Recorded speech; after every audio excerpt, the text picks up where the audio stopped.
papunta na ako sa bahay ng kapatid ko. Ito yung extension ng NLEX sa Valenzuela from ayan yung extension. Ayan, so see, napaka-traffic. Ayan. Na-carry ko na naman yung hagdan, yung footbridge. Nandito ako sa footbridge. Ay, ma'am.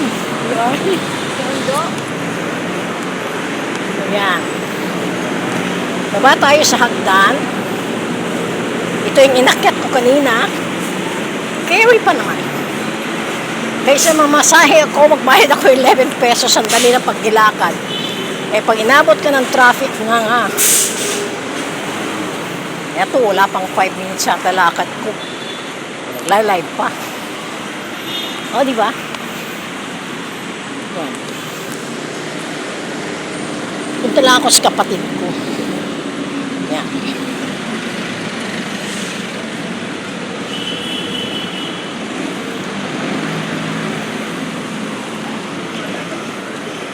Dito kami malapit noon sa South Supermarket. Yan. Ayan ang McDo dito sa Manita, sa Munisipyo Banda. Dito lang. Habang naglalakad, pasalamat tayo kay Lord. At kine-carry pa ng ating katawan. Kasi ako pag pinawisan ako, nagiging hyper. Parang naging, wala na, sakit. Dadalaw, pasyalan ko lang yung kapatid ko. Yan.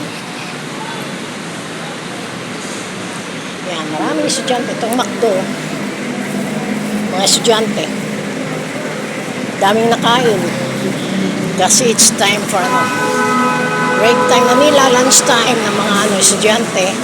Yan nakita niyo kung lalakad ako, sasakay ako. Do you think na ako sa sobrang traffic? Hindi ako makakarating sa parurungan ko. Itong South Supermarket. Yan ang Chowking. Ang McDo na.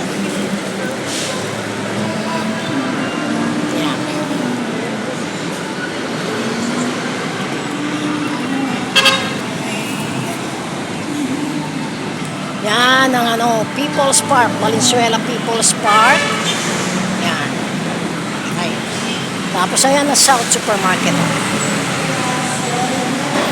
See? Kung nagantay ako ng jeep, nabot ako, hindi ako makakarating. Ayan, may mga pala rito sa People's Park. May event sa People's Park, sayang. Kaya lang mas importante sa akin yung kapatid ko. Kaysa nila yan. Sa event nila. Yan.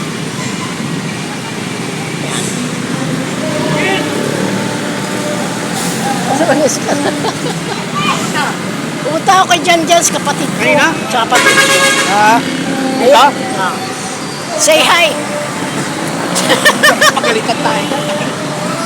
Sino kayang hype nila? Nakita. Ayan, nakikita ko yung mga dati kong mga tao. Mga dati kong kasamaan sa trabaho. Nandiyan lang sila. Nagtatanong lang sa akin kung kailan ako magbubukas. Hindi pa. Andyan si Nonoy. Medyo na mukhang talumgas.